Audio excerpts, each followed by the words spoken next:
Hello friends, Ram Ram. कैसे हो आप सभी? उम्मीद करता हूं कि आप लोग अच्छे होंगे। आज मैं बात करने वाला हूं यूपी होमगार्ड का न्यू भर्ती के बारे में। उसमें कितने सीट के लिए वैकेंसी आ रही है और कब तक इसमें फॉर्म भरे जाएंगे, और इसमें जो भी सिलेक्शन प्रोसेस है, इसमें सैलरी कितना है और कितने टेस्ट से गुजरना पड़ेगा, A to Z जानकारी इस वीडियो में देने वाला हूं। तो वीडियो को स्किप ना करें और वीडियो के लास्ट तक बने रहें ताकि आपको पूरी जानकारी मिल सके।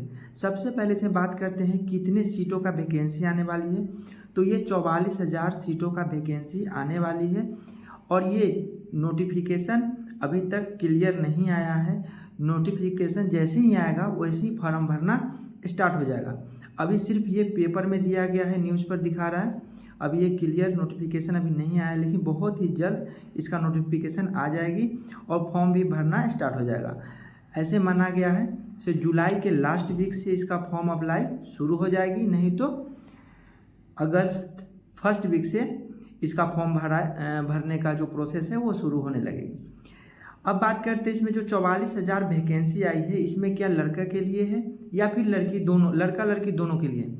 तो इसमें मेल और फीमेल, लड़का लड़की दोनों इसमें फॉर्म को भर सकते हैं। चाहे आप किसी भी स्टेट के हो, भारत के किसी भी राज्य से हैं, तो आप इसमें फॉर्म को भर सकते हैं, क्योंकि ये सभी स्टेट के लिए है। लेकिन अलग स्टेट वालों के लिए जो होता है सीट कम होता है, कुछ परसेंट होता है, उसके हिसाब से आप भर सकते हैं। अब इसमें बात करते हैं जो होमगार्ड का वैकेंसी आ रही है वो कितने सालों के बाद आ रही है। तो ये 2011 में आई थी, उसके बाद इसका वैकेंसी नहीं आई थी, अब जाके आ रही है, वो भी 44,000।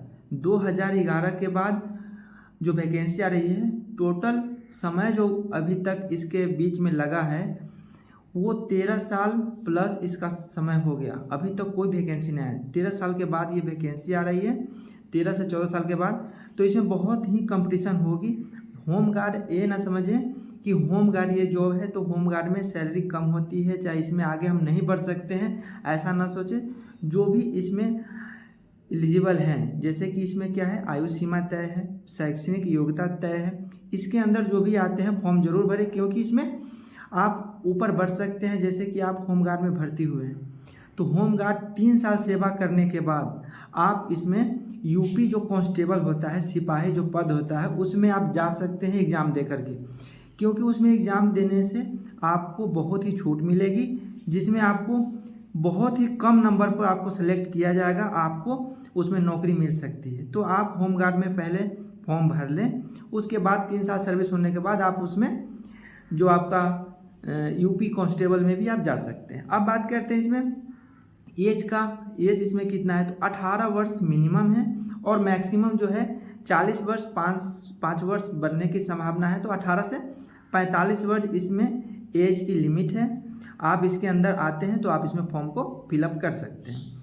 अब बात करते हैं क्वालिफिकेशन की। तो क्वालिफिकेशन इसका 10वीं पास है। 10वीं पास आप हैं तो इसमें एलिजिबल हैं, आप इसमें फॉर्म को भर सकते हैं। अब बात करते हैं इसमें प्रोसेस की। इसमें क्या क्या प्रोसेस है। तो इसमें आपको लिखित परीक्षा लिया जाएगा, उसके बाद आपका फिजिकल होगा, लिखित परीक्षा के बाद फिजिकल, और फिजिकल के बाद होगा आपका मेडिकल और डॉक्यूमेंट वेरिफिकेशन। ये 4 प्रोसेस है। इसके बाद आपका फाइनल जो रिजल्ट आएगा वो आपका फाइनल मेरिट बनेगा और आपका नौकरी जो है वो आपका हो जाएगा। उसके बाद बात करते हैं इसमें महिला के लिए स्पेशल छूट है। 20% आरक्षण दिया गया है। 20% आपको सीट जो है आप महिला के लिए रिजर्व रहेगी। तो ये इसमें महिला, लड़की जो है, गर्ल्स हो या महिला हो, कोई भी है, उनके लिए बहुत ही बेनिफिट है, क्योंकि 20% उनके लिए ही रिजर्व है। अब बात करते हैं इसमें इसका जो होता है एग्ज़ाम, रिटन जो एग्ज़ाम होगा, सबसे पहले जो होगा इसमें रिटन एग्ज़ाम लिया जाएगा।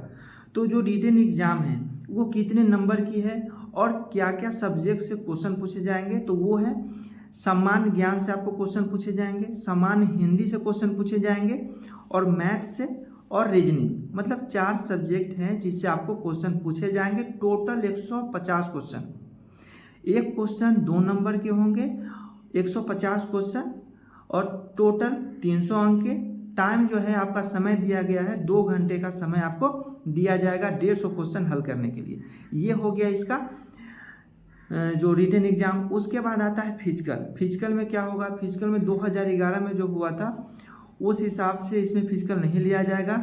इसमें चल रहा है कि इसमें कुछ चेंजेज हो गए, जैसे कि रनिंग में चेंज होगा। जैसे इसमें पिछला बार जो हुआ था 1600 मीटर का रनिंग हुआ था और लड़की का जो हुआ था 800 मीटर का 2011 में। अभी के डेट में 2025 में जैसे बताया जा रहा है इसमें 2.5 किलोमीटर का रनिंग कराया जाएगा और इसमें जो भी चेंजेस होंगे आपको पता चल जाएगा, क्योंकि इसका नोटिफिकेशन जो है वो अभी क्लियर नहीं आया है। से क्या क्या इसमें जो शेड्यूल है वो क्लियर नहीं हो पाया है, जो पेपर में बताया गया है उस हिसाब से आपको मैं बता रहा हूँ। इसमें जो लंबाई मांगी गई है मेल का है 167.7 सेंटीमीटर और वही फीमेल में है 152 सेंटीमीटर। जो रिजर्व कैटेगरी के हैं उनके लिए अलग से छूट मिलती है, लेकिन जो नॉर्मल है 167.7 मेल के लिए और फीमेल के लिए 152 सेंटीमीटर। अब बात करते हैं इसमें चेस्ट की। तो फीमेल में चेस्ट का माप नहीं होता है, मेल में जो चेस्ट का माप होता है वो होता है 78.8 से 83.8 सेंटीमीटर तक, मतलब 5 सेंटीमीटर का फैलाव तो आपको करना ही पड़ेगा, 5 सेंटीमीटर का फैलाव होना चाहिए। तो 78.8 से लेकर के 83.8 सेंटीमीटर तक चेस्ट का माप लिया जाता है। और इसका जो एग्ज़ाम होता है, रिटन एग्जाम होता है, उसमें निगेटिव मार्किंग भी होती है। अगर आप गलती करते हो तो आपका जो सही क्वेश्चन होगा उसमें से अंक काट लिए जाएंगे, तो निगेटिव मार्किंग होती है। और इसमें जो होता है 1/4 की निगेटिव मार्किंग होती है, मतलब 4 क्वेश्चन आप गलती करते हो तो एक सही क्वेश्चन आपका कट जाएगा।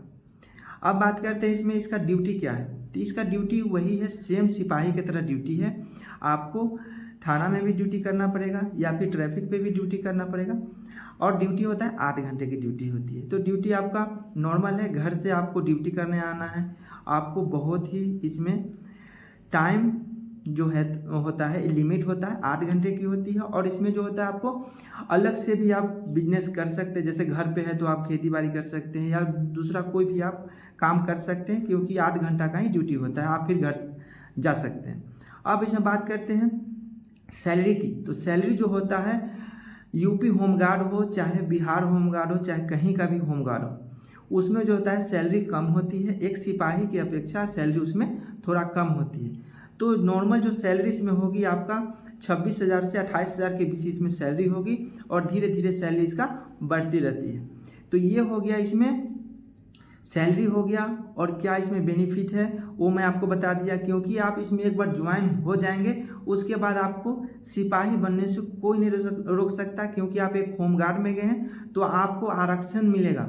जब आप सिपाही का भर्ती निकलता है उसमें आप अगर फॉर्म भर के आप एग्ज़ाम देते हैं तो आपको बहुत ही कम नंबर पे आपको सिलेक्शन हो जाएगा, क्योंकि उसमें होमगार्ड का जो रिजर्व कोटा का सीट उसमें अलग से रहता है।